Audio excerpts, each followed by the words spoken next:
पसमानदा फारसी लफ्ज है जिसका मतलब है वो लोग जो पीछे रह गए हैं। इससे मुराद शूदर पसमानदा और उती शूदर जिल्लत ज़दा जातों से ताल्लुक़ रखने वाले मुसलमान हैं। लफ्ज पसमानदा फ़िलहाल पसमानदा नज़रिए और तहरीक से मुंसलिक है। पसमानदा तहरीक एक पोस्ट मॉडर्न तहरीक के तौर पर उभरी 1990 की दुहाई में मुस्लिम कम्युनिटी के अंदर पसमानदा ज़ातों को दरपेश इम्तियाजी सुलूक और पसमानदगी के रद्दअमल के तौर पर। इस तहरीक का मकसद हिंदुस्तानी नजात पसमानदा मुस्लिम समाज को अपने मजबूत सियासी, समाजी और सकाफती हरीफ अशराफ समाज के तसल्लुत और साजिश के खिलाफ बेदार और चूक न करना है और इस तहरीक की कोशिश पसमानदा समाज को इसमें शरीक बनाना है। जमहूरी निज़ाम और आइन के जरिए इनको दिए गए हुकूक व फ़राइज़ से आगाह करके इनकी तालीमी, समाजी, मुआशी, सियासी, साइंसी सोच और सकाफती तरक्की की हमा जिहत तरक्की कराना है। हिंदुस्तान में अशराफ मुसलमानों की आमद मुसलमान 3 मरहलों में 3 मुख्तलिफ सलाहियतों के साथ हिंदुस्तान आए। अरब ताजिर सबसे पहले जुनूबी हिंदुस्तान आए। दूसरा अरब हमला आवरों की सूरत में, जिन्होंने सिंध को फतह किया और इसे सल्तनत में शामिल किया। तीसरे मरहले में तुर्कों ने शुमाली हिंदुस्तान पर हमला किया। इस वक्त हिंदुस्तान की मुस्लिम कम्युनिटी अपनी ज़ात के बारे में बहुत बाशऊर थी और अपनी औलाद के तई फ़ख्र का एहसास रखती थी। वो हिंदुस्तानी मुसलमानों को नफरत की निगाह से देखते थे, जबकि निचली ज़ात के हिंदुओं के इस्लाम कबूल करने के बावजूद इनकी समाजी हैसियत और उछूत में कोई बेहतरी नहीं आई, और इस तरह अशराफिया और दीगर पसमानदा तबकों के दरमियान एक सकाफती खला मौजूद था। सकाफत पर एला तबकात की इजारादारी थी और अपनी सकाफती बालादस्ती के जरिए इन्होंने पसमानदा समाज पर अपना तसल्लुत बरकरार रखा। तमाम तारीखी दूर में बोल चाल, लिबास, खाने पीने, रहन सहन और तर्ज अमल में फ़र्क रहा और पसमानदा तबके से हमेशा फासिला बरकरार रहा। दरहकीकत मुस्लिम फ़िरका कभी एक इकाई के तौर पर नहीं रहा, बल्कि समाजी और इक्तिसादी बुनियादों पर मुख्तलिफ तबकात और ज़ातों में बटा रहा। जब तक हिंदुस्तान पर अशराफ की हुकूमत थी, अशराफ समाज ने पसमानदा ज़ातों को अपनाने की कोशिश नहीं की। इस मौजू पर मज़ीद मालूमात के लिए मेरा मज़मून पढ़ें। क़रून वुस्ता की पसमानदा तारीख़ कहाँ है? हिंदुस्तान में तब्दीली की वजह से इन ज़ातों में रस्म व रिवाज की पाबंदी में इन ज़ातों से ज़्यादा कुशादगी थी जो ऊंची कहलाती थी। हिंदुस्तानी मुस्लिम मुआशरे में पेशों की दर्जा बंदी अशराफ, इजलाफ और अर्जाल के ज़ुमरों के तसुराती दायरे का तयन करती है। मुख्तसरा इन तीनों ज़ुमरों को समझी। 1. अशरफ, ये गैर मुल्की नजाद मुसलमान हैं जैसे शेख, सैयद, मिर्ज़ा, मुगल, पठान वगैरह। 2. इजलाफ, ये हिंदुस्तानी नजाद गैर सूरन ज़ातों से तब्दील शुदा ज़ाती हैं जैसे जौलाहा, मंसूरी, राइन, गद्दी वगैरह। 3. अर्जाल, अर्जाल के लगवी माना पसत के हैं, इसमें गलत तबके से तब्दील शुदा ज़ाती आती हैं, जैसे नट, हलाल खौर, धोबी वगैरह। आबादी के हिसाब से देखें तो पसमानदा, इजलाफ और दलत अर्जाल हिंदुस्तानी मुसलमानों की कल आबादी का कम अज़ कम 85% है। आज़ादी से पहले जब हिंदुस्तान में अंग्रेज़ों का राज आया और अंग्रेज़ों की हुकूमत ने कुछ सियासी और समाजी इस्लाहात की तो इससे अशराफ ज़ातों में ये बेचैनी पैदा हो गई कि हिंदुस्तान में जमहूरियत आई तो वो लोग हुकूमत करेंगे जिनकी तादाद ज़्यादा है। पहले तो अशराफ दानिश्वरों ने जमहूरियत की मुखालफत की, लेकिन जब बात ना चली तो फिर पसमानदा ज़ातों को बरादरी में शामिल करने की बात हुई ताकि वो हिंदू समाज के मुकाबले में अपनी बरादरी की ताकत दिखा सकें। यहाँ भी अशराफ ने पसमानदा ज़ातों को तादाद से ज़्यादा कुछ नहीं समझा। सरसीद ने 1857 के इनकलाबियों को बदज़ात जौला है कहकर गाली दी और पसमानदा मुसलमानों को जदीद तालीम से रोका, जबकि अल्लामा इकबाल जमहूरियत की मुखालफत करते रहे क्योंकि इनके मुताबिक जमहूरियत इन लोगों की पहचान में इजाफा करेगी जिन पर अशराफ की हुकूमत थी। مورخ مبارک علی اپنی کتاب اتہاس کا متناطر میں لکھتے ہیں کہ مسلم اشرافیہ اشرف نے انگریزوں پر دباؤ ڈالا کہ وہ اپنے اثر و رسوخ اور وقار کا خیال رکھیں۔ یو پی کے اشراف نے مسلمانوں کی نمائندگی کے نام پر ایک اپیل کی اور حکومت کو بتایا کہ ملک کے بانی کے طور پر وہ اب بھی صوبوں پر اثر و رسوخ رکھتے ہیں اور اس لیے وہ عددی اکثریت سے زیادہ اہم ہے، اس لیے خاندانی نسب کو اہمیت دی جانی چاہیے۔ اقبال نے اپنے الہ آباد خطاب میں اس احساس کا اظہار کیا جب انہوں نے اس بات کا اعادہ کیا کہ اس ملک میں مغربی جمہوریت نہیں چل سکتی۔ ان کی شاعری میں جمہوریت مخالف خیالات بھی عیاں ہیں، جیسے جمہوریت حکومت کی ایک شکل ہے جس میں لوگوں کو شمار کیا جاتا ہے، تولا نہیں جاتا۔ یہ مسلم ایلیٹ کلاس کی ذہنیت کی عکاسی کرتا ہے، جس کے تحت یہ طبقہ عام آدمی کے ساتھ گھل مل کر اپنی سماجی حیثیت کو برقرار رکھتا ہے، کھونا نہیں چاہتا تھا۔ یہ طبقہ چاہتا تھا کہ اس کی برتری محفوظ اور برقرار رہے۔ آزادی کے بعد پسماندہ تحریک ان حالات میں ابھری، جیسے جیسے ذات پات کا شور بڑھتا گیا، کچھ ذاتی جبر کے خلاف جمع ہونے لگیں، جیسے عبدالصمد اور عبداللطیف کی قیادت میں جمعیت الرائن، بھیاجی راشد الدین کی زیر قیادت جمعیت القریش وغیرہ نمایاں تھی۔ مومن کانفر اس وقت سب سے زیادہ آواز کے ساتھ سامنے آئی۔ اس وقت مومن کانفر مسلم لیگ کے خلاف کھڑی تھی۔ لفظ مسلم اور مومن ایک دوسرے کے مترادف ہے، لیکن مومن کہنے سے یہ پسماندہ لوگوں کی تنظیم معلوم ہوتی ہے اور مسلم کہنے سے یہ اشراف کی تنظیم ہے۔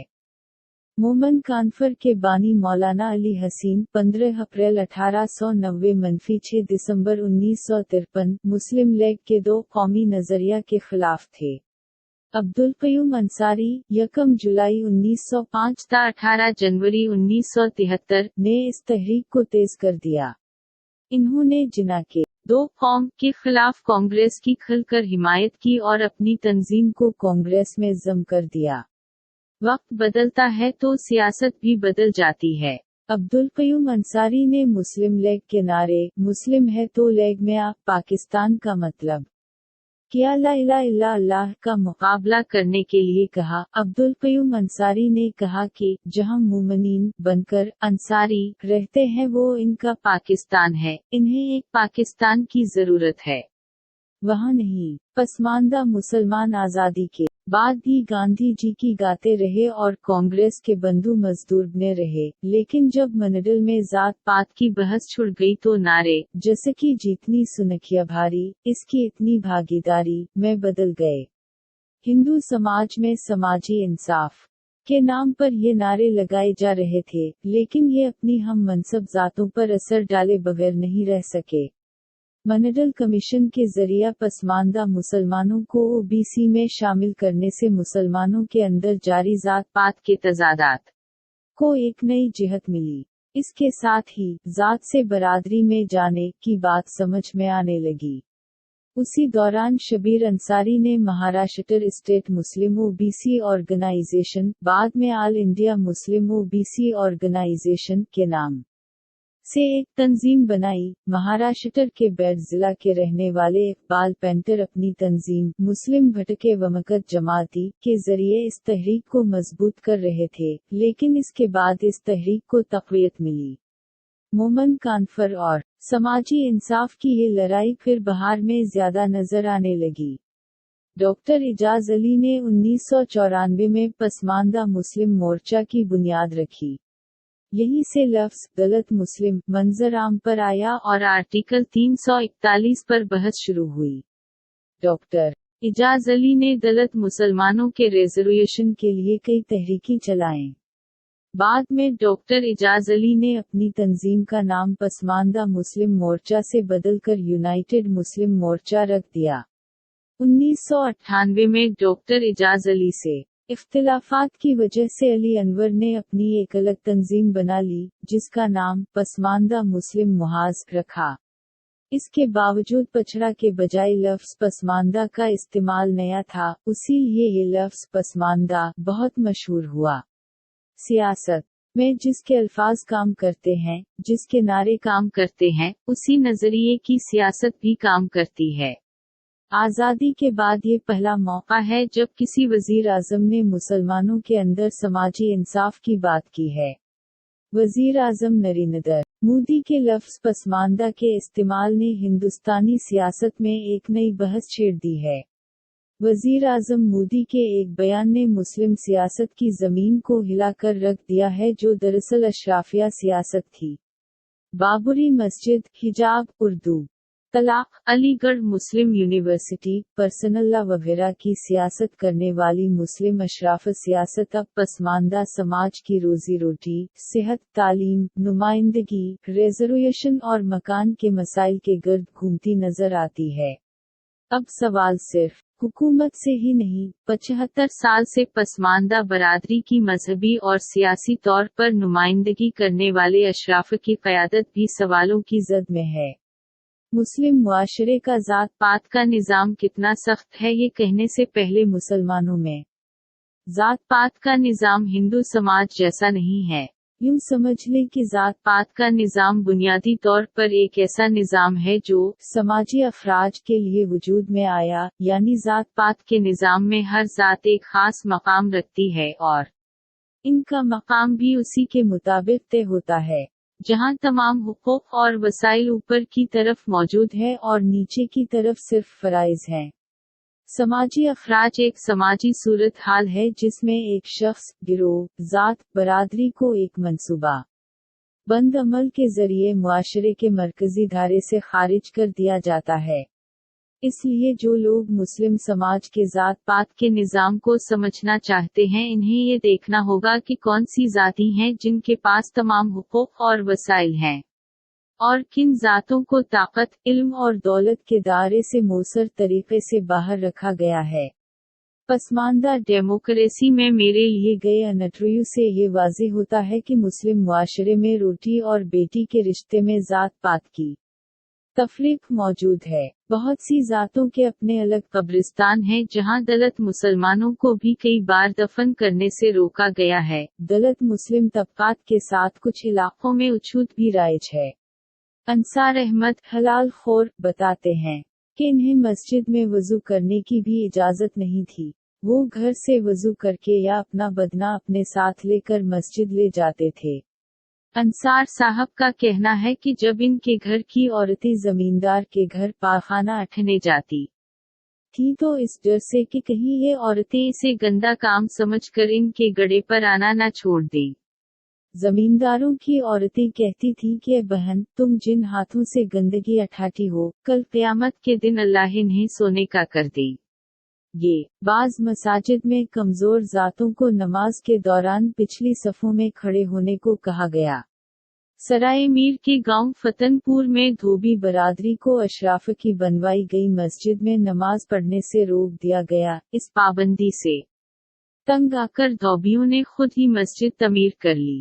الگ مسجد جسے دھوبیوں کی مسجد کہتے ہیں۔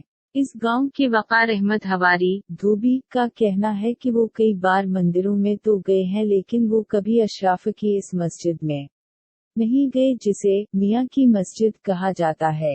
ہمارا ماننا ہے کہ جنوبی ہند سے لے کر شمالی ہند تک سماجی ڈھانچہ یکساں نہیں ہے، پھر بھی سماجی افراج کے معاملے میں دلت مسلمان ہر جگہ پسماندہ کیوں ہیں؟ کچھ مشہور پسماندہ ذاتوں کی مثالیں: لال بیگی، حلال خور، موچی، پاسی، بھانگ، بھٹیارا، پنوری، نٹ، بکھو، ڈفالی، نال بند، دھوبی، سائی، رنگریز، چک، میرشکار اور درزی ہیں۔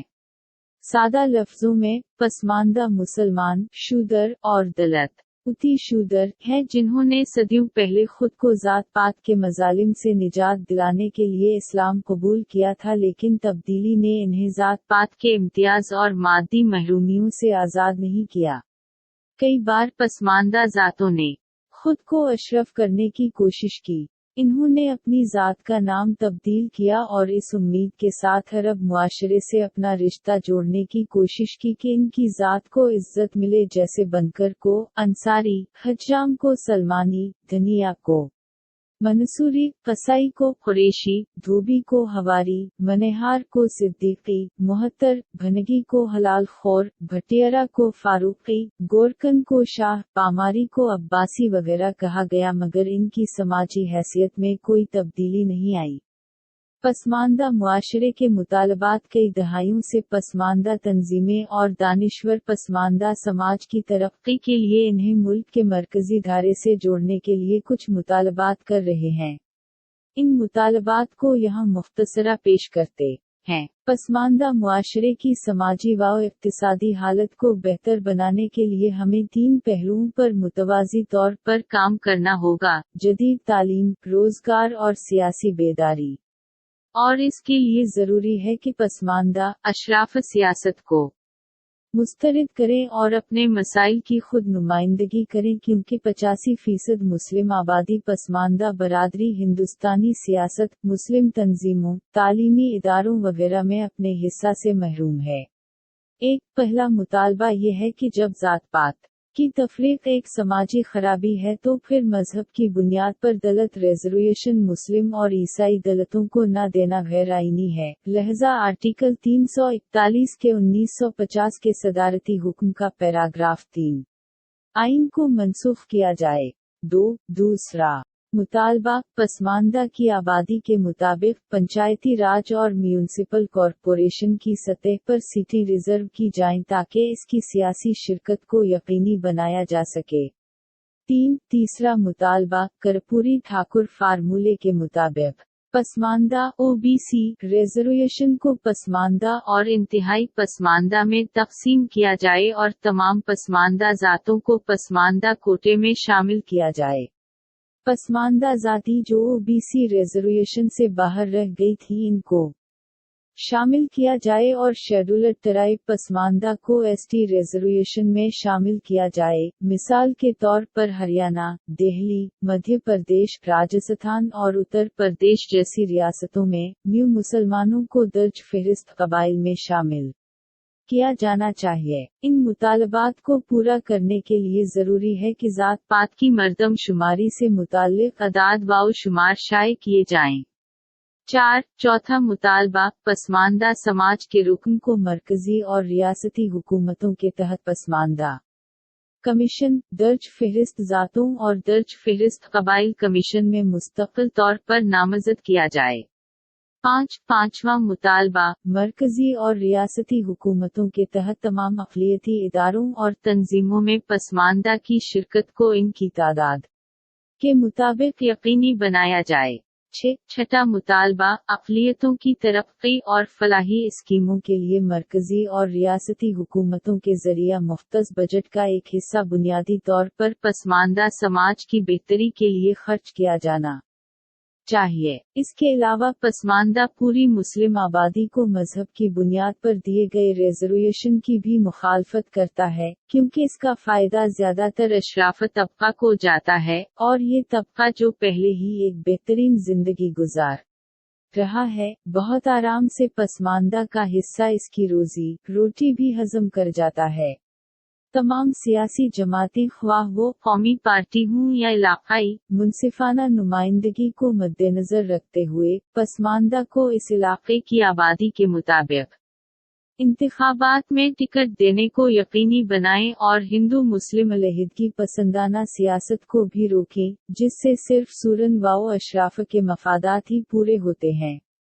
मुसलमानों और मजहबी अक़लियतों के नाम पर चलने वाले तमाम इदारों जैसे मुस्लिम पर्सनल लॉ बोर्ड, वक्फ बोर्ड, बड़े मदारिस, इमारत शरी, अलीगढ़ मुस्लिम यूनिवर्सिटी, अनटीगरल यूनिवर्सिटी वगैरह में पसमानदा का कोटा तय करके रिजर्वेशन का इंतजाम किया जाए। पसमानदा कारीगरों, छोटे और काटेज ताजरों, किसानों, मजदूरों को हुकूमती इक्तिसादी पॉलिसियों में खुसूसी जगह दी जानी चाहिए, क्योंकि पसमानदा तबके को हर कस्म के पेशों से वाबस्ता एक जामी कारोबारी इंफ्रास्ट्रक्चर की जरूरत है।